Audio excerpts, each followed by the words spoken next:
십계명의 말씀을 이제 10주 동안 들었는데 또 그 이후가 오늘 나왔습니다.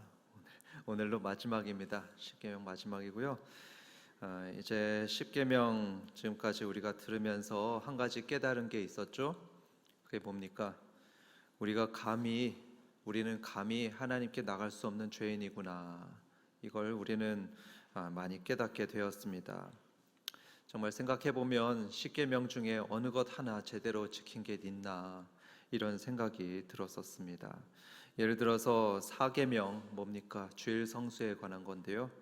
주일 성수를 생각해 보면 우리는 마땅히 이 주일에 하나님께 온전히 예배하고 또 거룩하게 지키는데 시간을 보내야 되는데, 근데 우리는 어떻게 살았습니까?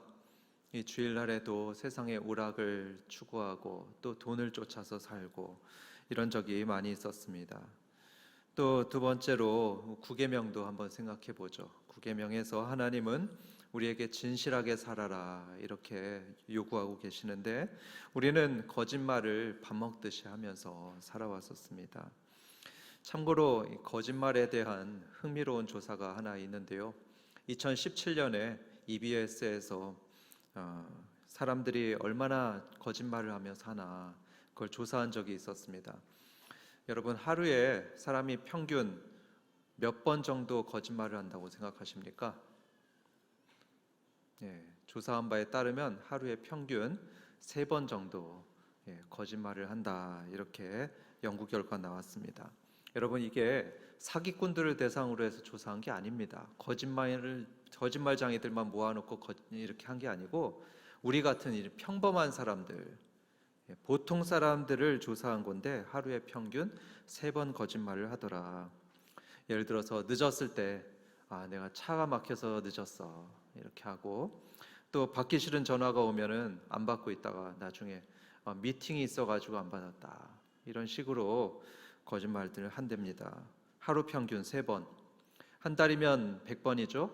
또 1년이면 1000번이 넘습니다. 만약에 우리가 80년을 산다 그러면 횟수가 얼마나 될까요? 무려 8만 번이 넘게 됩니다. 어마어마하죠. 하나님 앞에 전과 8만 범이 되는 것입니다. 여러분, 거짓말 요 하나만 따졌는데도 횟수가 8만 번이면 다른 죄까지 따지면 얼마나 많겠습니까? 마음속으로 살인하고 또 마음속으로 간음하고 탐욕으로 살아가고 이런 거 다 따지면 아마 세는 걸 포기해야 될 겁니다. 여러분, 이런 우리를 향해서 하나님이 과연 선하다고 말하겠습니까? 거룩하다고 하시겠습니까? 그래서 이 십계명을 잣대로 우리를 이렇게 딱 재게 되면요, 우리는 분명히 죄인입니다. 다 죄인이에요. 여러분 인정하십니까? 예, 맞습니다. 저나 여러분 한 사람도 예외 없이 모두가 죄인인 것입니다. 그러면 문제가 뭐냐? 이 문제가 있는데 우리는 이 죄들에 대해서 벌을 받아야 된다는 것입니다. 여러분, 그렇지 않습니까? 죄를 지었다면 벌을 받는 것이 이치에 맞는 것입니다. 특히 이 점에 있어서 중요한 게 뭐냐면 하나님에 관한 것인데요. 하나님이 공의로우신 하나님이시라는 겁니다. 시편 9편을 보시면 7절 8절에 이렇게 나와 있습니다. 여호와께서 영원히 앉으시며 심판을 위하여 보좌를 준비하셨도다. 공의로 세상을 심판하시며 정직으로 만민에게 판결을 내리시리로다.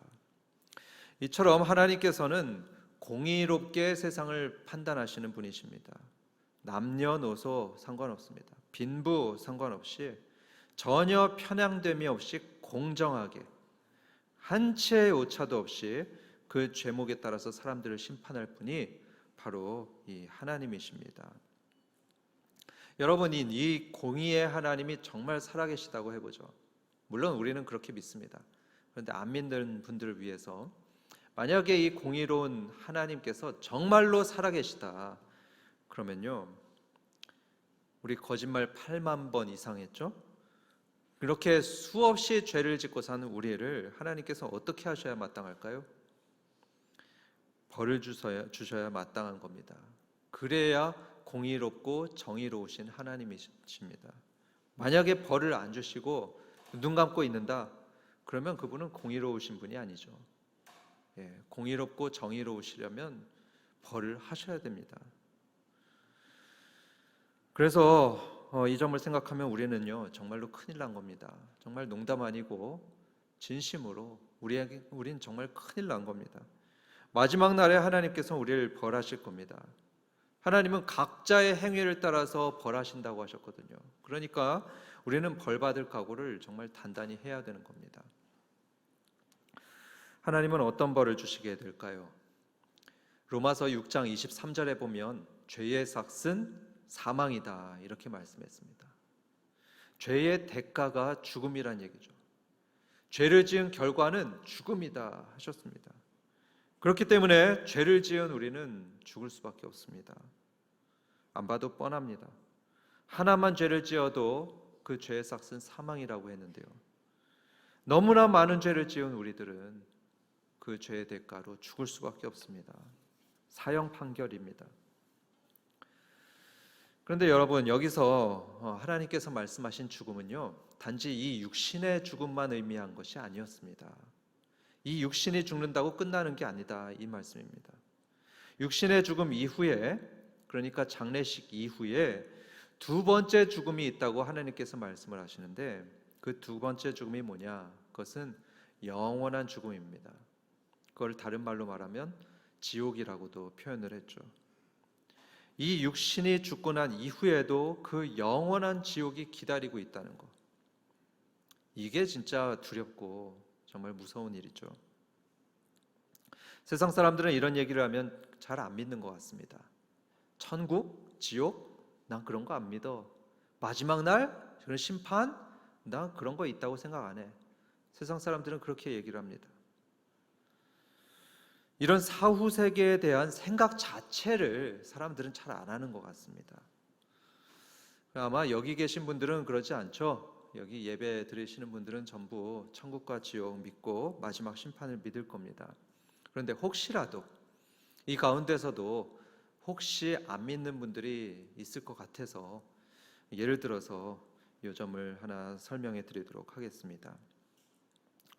여러분, 암살이라는 영화 다 보셨습니까? 우리나라 영화인데 누구더라? 그 유명한 사람 누구? 갑자기 얘기를 하려니까 까먹었는데, 그 유명한 이런 배우도 나와서 하는 그 영화입니다. 전지현도 나오고 이런 영화인데요. 거기에 명장면으로 이런 장면이 있습니다. 거의 마지막 장면인데요. 그때 배경은 해방 직후입니다. 해방 직후에 이제 많은 사람들이 광복을 맞이하여서 막 좋아서 떠들썩하고 있을 그때 두 명의 독립운동가가 염석진이라는 사람에게 총을 겨누고 지금 처형을 기다리고 있습니다. 이 염석진이 누구냐? 이분은 본래 독립군에 있었던 사람인데 중간에 변절을 했던 사람입니다. 변절해서 친일을 했죠. 그런 사람 많죠. 춘원, 이광수 이런 사람을 비롯해서 수많은 사람들이 중간에 변절해서 일제의 부역 생활을 했습니다. 염석진도 그랬습니다. 염석진도 독립군에 원래 있으면서 그 독립군에 관한 정보를 몰래 빼내가지고 일본군에 건네줬던 사람이었죠. 그렇지만 동지들은 끝까지 갖은 고생을 하면서 독립을 위해서 노력을 했습니다. 싸웠습니다. 그러다가 드디어 해방을 맞이하게 된 것입니다. 이 독립군 두 사람이 배신자 염석진을 앞에 두고 이제 총을 겨누면서 마지막으로 질문을 합니다. 왜 동지들을 배회안했나? 왜 동지들을 팔았나? 이렇게 물었습니다. 염석진이 뭐라고 대답했을까요? 이게 진짜 명대사인데요. 염석진은 이렇게 대답했습니다. 몰랐으니까. 해방될 줄 몰랐으니까. 알면 그랬겠나? 몰랐으니까. 해방될 줄 몰랐으니까. 알면 그랬겠나? 그렇죠. 몰랐겠죠. 그걸 알았으면 누가 변절을 했겠습니까? 몰랐으니까 친일을 했겠죠. 그런데 여러분, 바로 이게요, 우리 마지막 날에도 똑같이 벌어지게 될 내용입니다. 하나님께서 질문할 겁니다. 너 왜 그렇게 살았니? 왜 믿지 않았었니? 몰랐으니까요. 천국과 지옥이 진짜 있는 줄 몰랐으니까요. 마지막 날이 진짜 있는 줄 몰랐으니까요. 알면 그랬겠습니까? 수많은 사람들이 그렇게 얘기할 겁니다. 제가 이렇게 빨리 죽을 줄 몰랐죠. 진짜 마지막 날이 있을 줄 몰랐죠. 알면 그랬겠습니까? 사실은 몰랐던 게 아니죠. 다 알면서도 안 믿었던 겁니다. 하나님께서는 지금도 수많은 전도자들을 보내셔서 계속해서 경고하고 계십니다. 심판의 날이 있을 거다. 심판의 날이 되면 각 사람이 행한 그 일대로 보응할 것이다. 하나님 계속해서 이렇게 목사를 통해서도 전도자들을 통해서 경고하고 계십니다.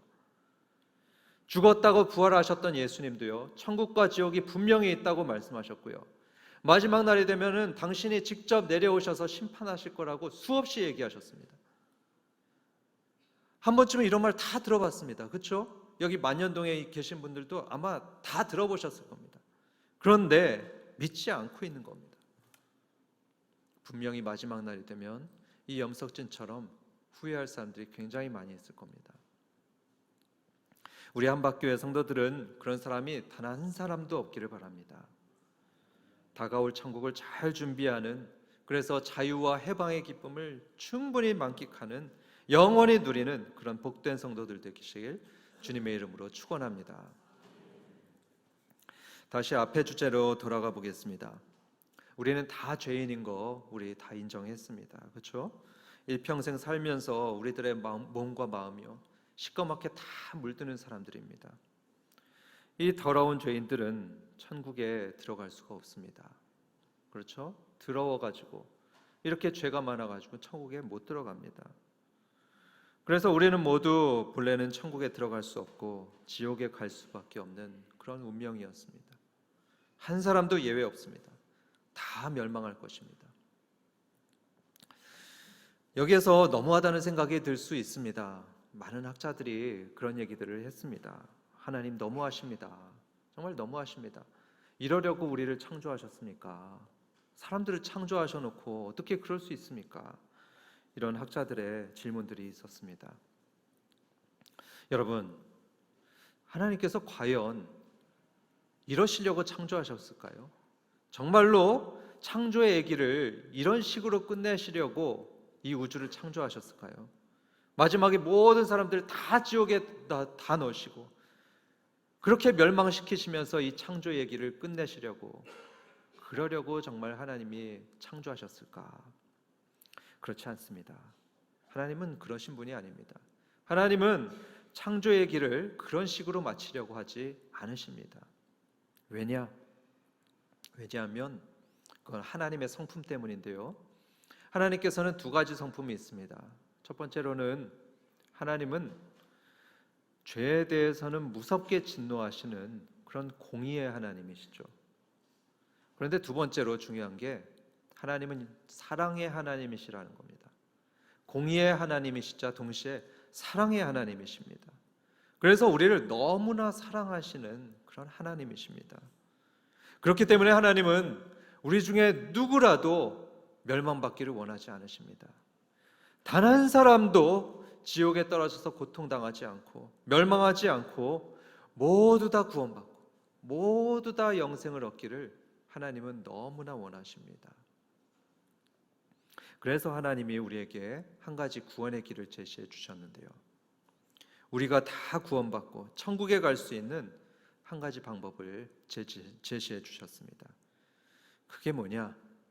그게 바로 오늘 제목에 있는 회개하고 복음을 믿는 것입니다. 따라해 볼까요? 회개하고 복음을 믿는 것. 바로 그게 우리가 구원을 받고 영생을 얻을 수 있는 유일한 해결책입니다. 유일한 방법입니다. 오늘 성경 본문에 바로 그게 나오고 있습니다. 오늘 본문은 예수님이 공생애를 이제 처음으로 시작하는 광경입니다. 구원자이자 메시아로서 예수님께서 공생애를 막 시작하고 있는 광경인데요. 사람들은 이런 예수님의 첫 마디가 뭔지 굉장히 궁금했을 겁니다. 저분이 우리를 구원할 메시아이신데, 우리를 구원하기 위해서 오신 메시아인데 이분이 과연 우리를 위해서 무슨 말씀을 하실까? 우리가 어떻게 구원을 받고 어떻게 영생을 얻으라고 저 메시아께서 우리에게 말씀하실까? 사람들은 예수님의 입을 주목해서 봤습니다. 그런데 예수님의 첫 번째 일성이 뭐냐? 오늘 본문의 마가복음 1장 15절입니다. 회개하고 복음을 믿으라. 회개하고 복음을 믿어야 된다. 예수님은 동굴에서 무건수행하라고 얘기하시지 않았습니다. 동굴에서 한 10년 동안 무건수행하면 구원을 받을 것이다, 그거 아니고요. 가난한 사람들을 구제해라, 또 선행을 하면 구원을 받는다, 이런 말씀도 안 하셨습니다. 회개하고 복음을 믿으라. 이렇게 회개하고 복음을 믿는 것이 구원받고 영생 얻고 천국 백성이 되는 그런 유일한 길이다. 주님께서 그렇게 말씀하셨습니다. 이제 이 회개와 믿음에 대해서 함께 살펴보도록 하겠는데요. 먼저 회개에 대해서 우리가 알아둘 것이 있습니다. 회개는 헬라어로 메타노이아, 그래서 영어로는 turn back, 돌아서는 거죠. 가던 길을 멈추고 돌아서는 것, 그게 바로 회개입니다. 어디로 돌아가는 게 회개일까요? 하나님께 돌아가는 것입니다. 하나님, 제가 잘못했습니다, 이렇게 고백하면서 하나님께 돌아가는 것, 그게 바로 회개인 것입니다. 이 회개가 뭔가, 이걸 가장 잘 보여주는 게 탕자 얘기입니다. 탕자 이야기 여러분 다 아시지만 또 한번 말씀드리겠습니다. 이 탕자 이야기를 보면 둘째 아들이 탕자죠. 이 탕자가 아버지의 집을 떠납니다. 아버지, 저 독립할래요, 제 마음대로 살래요, 이러면서 아버지 집을 떠납니다. 집 떠나면 고생이죠. 이 아들도 집을 떠나고 났는데 참 많은 재산을 가지고 떠났는데 그거 다 잃어버립니다. 허랑방탕하게 그걸 다 쓰고 나니까 남는 게 없습니다. 이제 거지가 됐습니다. 거지가 되고 비참하게 살다 보니까 그때 비로소 누가 생각납니까? 아버지가 생각이 나죠. 자기를 너무너무 사랑하시고 자기를 늘 풍족하게 아껴주시면서 베풀어 주셨던 그 아버지의 얼굴이 생각이 납니다. 내가 잘못했구나, 뼈저리게 후회하게 되죠. 아버지 말씀을 듣는 건데, 아버지하고 같이 사는 건데, 이렇게 뼈저리게 후회합니다. 그런데 그게 끝입니까? 아니죠. 그러지 말 걸 하면서 후회하는 게 끝이 아니었습니다. 이 탕자가 잘하는 게 뭐냐면요, 그 후회하는 데서 끝나는 게 아니고 아버지께로 가는 것입니다. 성경은 이렇게 표현하죠. 일어나서 아버지께로 돌아가니라. 그렇습니다. 탕자는 아버지께 돌아가서 싹싹 빌자 이렇게 다짐하고 아버지께로 돌아갑니다. 그 자리에서 일어나서 아버지께로 갔습니다. 여러분, 이게 바로 회개입니다. 이게 바로 회개예요. 내가 얼마나 비참한 사람인지, 또 얼마나 더러운지 깨닫는 데서 그치는 것이 아니고 하나님께 돌아가는 것입니다. 하나님, 다시는 제가 저 더럽고 방탕한 생활 절대로 하지 않겠습니다. 하나님, 저를 용서하여 주옵소서, 저를 받아주시옵소서. 이렇게 하나님께 돌아가는 것, 그게 바로 회개입니다. 여기에 결단이 필요합니다. 결심하는 거죠. 그동안 했던 모든 나쁜 짓들, 그 탕자처럼 다 이제 그만두고, 또 내 힘과 내 머리를 의지했던 모든 것들, 그거 다 그치고 이제부터 하나님만 의지하겠습니다. 하나님께만 순종하며 살겠습니다. 그러면서 하나님께 돌아가는 것, 그게 바로 회개입니다. 또 회개에 대해서 말씀드릴 게 있는데, 그것은 후회하는 것입니다. 감정적으로 후회하는 것이 회개입니다. 회개라는 단어에서 회자는 뉘우칠 회죠. 그러니까 뉘우치는 것입니다. 감정적으로 뉘우칠 때 우리는 바르게 회개하는 것이죠. 뉘우쳐야 되는데 그런 마음이 없이 하나님 죄송합니다. 제가 또 잘못했군요. 용서해 주세요.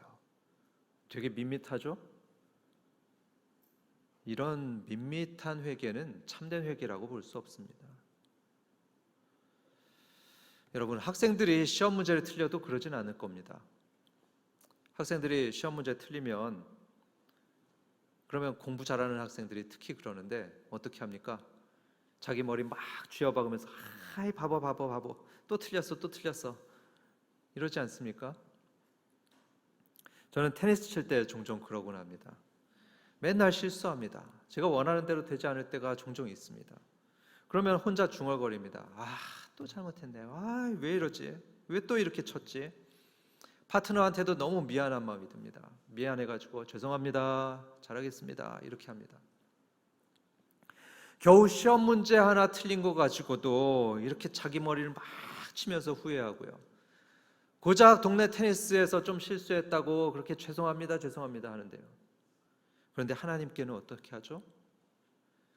감히 하나님 앞에 죄를 지었는데 하나님 죄송합니다. 제가 또 잘못했네요. 용서해 주세요. 이거는요, 참된 회개가 아닙니다. 참된 회개는 진심으로 후회하는 마음을 가지고요, 진심으로 미안하다고 말씀드리는 거, 그게 참된 회개입니다. 예레미야서 31장 19절을 보면 이렇게 진심으로 회개하는 사람이 나오는데요, 함께 보겠습니다. 예레미야서 31장 19절에 내가 돌이킨 후에 뉘우쳤고 내가 교훈을 받은 후에 내 볼기를 쳤사오니 이는 어렸을 때의 치욕을 짐으로 부끄럽고 욕됨이니이다. 여기 보십시오. 여기 돌이킨 후에, 돌이키는 게 있죠. 그 다음에 뉘우쳤다고 합니다. 그 다음에 자기 볼기를 쳤다고 해요. 자기 죄 때문에 볼기를 막 쳤습니다. 그러면서 부끄럽고 욕됩니다. 이렇게 고백하고 있습니다. 여러분, 참된 회개는 바로 이런 겁니다. 이렇게 진심으로 뉘우치고 미안해하고 부끄러워해야지 그게 참된 회개인 것이죠. 종합하면 회개는 이렇게 정리할 수 있습니다. 웨스트민스터 소요리 문답의 87문에 나오는 겁니다. 생명에 이르는 회개란 무엇인가요? 생명에 이르는 회개, 그건 무엇인가? 그것은 자기 죄에 대해서 슬퍼하고 미워하며 죄에서 하나님께로 돌이켜 굳센 결심과 노력으로 새롭게 순종하는 것입니다. 성도 여러분, 이렇게 참된 회개를 하심으로써 생명에 이르길 주님의 이름으로 축원합니다. 아멘. 여기까지 우리는 구원받기 위해서 어떻게 회개하는지 들었습니다. 이제 두 번째로 예수님께서 아까 뭐라고 말씀하셨죠? 복음을 믿으라 하셨습니다. 회개하고 복음을 믿으라. 이 믿음에 대해서 우리 함께 살펴보도록 하겠습니다. 도대체 복음을 믿는다는 게 뭘까? 여기에 대해서 궁금해하시는 분들 계실 겁니다. 여러분, 복음을 믿는다는 게 뭘까요? 간단히 말하면 이렇습니다. 예수님께서 여러분과 저를 위해서 대신해서 죽으셨다. 이게 복음입니다. 복음을 믿는다는 건 예수님이 나를 위해서 대신하여 죽으셨다는 걸 믿는 것. 이게 복음을 믿는 것입니다. 예를 들어서 제가 저의 경험을 하나 말씀드리겠습니다. 제가 대학생 때였는데요. 그때 등록금이 참 많았던 기억이 납니다. 아마 200만 원 정도 됐던 것 같아요. 그거 마련하려고 제가 과외도 뛰고 또 알바도 뛰고 이렇게 동분서주 했었습니다. 그런데 그때 제가 과외비가 30만 원, 알바비 잘해봐야 10만 원, 20만 원, 택도 없더라고요. 그래서 그걸 마련하지 못하니까 결국엔 누구한테 제가 말하게 됐을까요? 아버지한테 말씀드렸죠. 아버지, 등록금 제가 낼 수가 없습니다. 아버지, 드렸어요. 아버지 보고 내라는 거죠. 솔직히 죄송한 마음이 들었습니다. 내가 다 냈으면 좋을 텐데 죄송한 마음이 들지만 제가 할 수가 없거든요. 그래서 아버지께 드렸습니다. 아버지는 그걸 아무 말 없이 받으시고서 다 내주시더라고요. 그렇게 한 학기 마치고 또 다음 학기 고지서는 오면은 또 아버지께 드렸습니다. 그러면 아버지께서는 또 그걸 다 해결해 주셨습니다. 사실 아버지는 저희가 연년생 남매였거든요. 이 두 명의 대학생들을 다 책임질 수 있는 재정이 아니셨습니다. 넉넉하지 못했어요. 그래서 아버지께서는 빚을 내셨습니다. 빚을 내서 이 등록금들을 다 대주셨습니다. 은행에서도 빌리고 또 친구한테도 빌리고. 그래서 제 기억에 아직도 선명한데 이 친구분이 오셔가지고 이자를 받으시는 광경 제가 보게 되었었습니다. 아버지는 그렇게 빚을 갚느라고 수년 동안 굉장히 힘들게 사셨습니다. 이 모든 것 다 누구 때문에 그랬을까요? 저 때문이었죠. 또 제 동생 때문이었습니다. 이상하죠? 등록금 고지서에는 저의 이름이 있었습니다. 또 제 동생 이름이 있었어요. 저에게 청구되었던 고지서입니다. 그런데 아버지께서는 저의 빚을 지셨습니다. 그리고 그걸 몇 년 동안 아주 힘들게 갚으셨습니다. 그래서 덕분에 저는 등록금 걱정하지 않고 잘 졸업할 수 있게 되었죠. 근데 여러분, 바로 우리 하나님께서도 우리를 위해서 그러셨다는 걸 저는 말씀드리려 합니다. 우리의 죄가 담긴 고지서가요, 수도 없이 많습니다. 헤아릴 수가 없습니다. 이건 우리가 갚을 수 있는 게 아닙니다. 우리 힘으로는 다 해결할 수가 없습니다. 영겁을 감옥에 살아도 우리는 다 그걸 갚을 수가 없습니다. 그런데 그 많은 죄를 누가 대신 갚았습니까? 예수님께서 갚으셨습니다. 하나님의 아들 예수님께서 그 죄목이 담긴 고지서들 다 가져가셔서 그걸 다 갚아주셨습니다. 왜 그랬을까요? 예수님이 왜 우리를 위해서 그러셨을까요? 왜냐하면 하나님은 사랑이시라. 아까 말씀드렸죠? 하나님의 속성은 사랑이십니다. 너무나 간단합니다. 우리를 사랑하니까 그랬습니다. 저희 아버지가 저를 사랑하니까 다 갚아주셨듯이 하나님이 우리를 너무나 사랑하셔서 다 갚아주신 겁니다. 너무나 사랑하시니까 저기 우리가 달려서 죽어야 되는 십자가였는데 예수님이 대신 매달리셔서 온몸으로 하나님의 심판을 다 받으시면서 그 자리에서 죽으셨습니다. 우리 죄값 다 치르셨습니다. 죄는 내가 지었는데 죄값은 예수님이 다 감당하신 거죠. 여러분, 예수님께서 십자가에서 죽기 전에 마지막으로 하신 말씀, 무슨 말씀 하셨는지 기억나십니까? 요한복음 19장 30절에 다 이루었다 하셨습니다. 다 이루었다. 이 말씀 하시고서 예수님은 마지막 숨을 거두셨습니다. 여러분, 이상하지 않으십니까? 아니, 돌아가시기 전에 무슨 다 이루었다 합니까? 보통 사람들은 아마 이럴 겁니다. 얘야, 그동안 고마웠다. 너 이제 사이좋게 잘 살아라. 그런데 예수님은 그러지 않으셨습니다. 다 이루었다. 이게 무슨 말씀이죠? 이루다라는 그 헬라어 말은 텔레오라고 하는데요, 거기에 담긴 세 번째 뜻으로 값을 지불하다, 이런 뜻이 있습니다. 값을 지불하다. 그러니까 예수님이 다 이루었다, 이 말씀은 내가 값을 다 지불했다, 다 지불했다, 이 말씀입니다. 뭘 지불했을까요? 우리의 죄값입니다.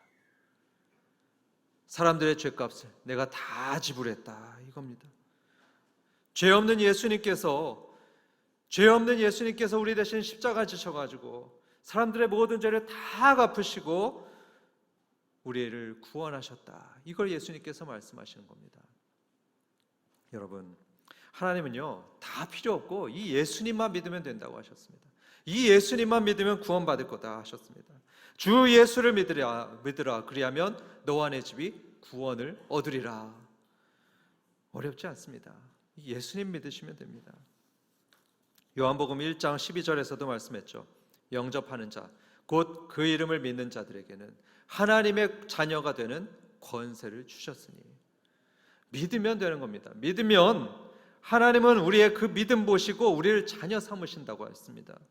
우리의 지은 죄를 다 용서해 주신다고 했습니다. 우리 죄가 적힌 고지서들이 있으면요, 하나님께서 그걸 다 없애시고서 우리를 의롭게 만드셔서 천국으로 받아주실 겁니다.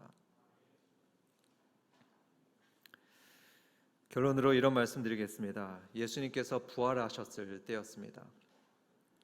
예수님이 부활하셨을 때요, 그 예수님의 부활의 소식을 듣고 두려워서 떨던 사람들이 있었습니다. 어떤 사람들이 그렇게 두려워했을까요? 바로 예수님을 죽인 사람들이었습니다. 그렇겠죠. 자기들이 예수님을 죽였으니까. 그런데 그 예수님이 살아나셨으니까 하나님의 아들을 죽인 이 사람들이 얼마나 두려웠겠습니까? 하나님의 심판이 얼마나 두려웠겠습니까? 그래서 사도 베드로에게 물어봤습니다. 형제여, 우린 도대체 어떻게 하면 좋겠냐? 하나님의 이 진노를 우리는 어떻게 피하면 되겠냐? 이렇게 물어봤습니다. 그러자 베드로는 이렇게 대답했죠. 회개하고 믿고 세례를 받아라. 그러면 죄사함을 받을 것이다. 똑같습니다. 회개하고 믿고 세례를 받아라. 그러면 죄사함을 얻을 것이다. 그래서 그 말씀대로 회개하고요, 또 세례를 받은 사람들은요, 다 구원받았습니다. 구원받고 초대교회의 멤버들이 되었습니다. 오늘 우리에게도 하나님께서 말씀하십니다.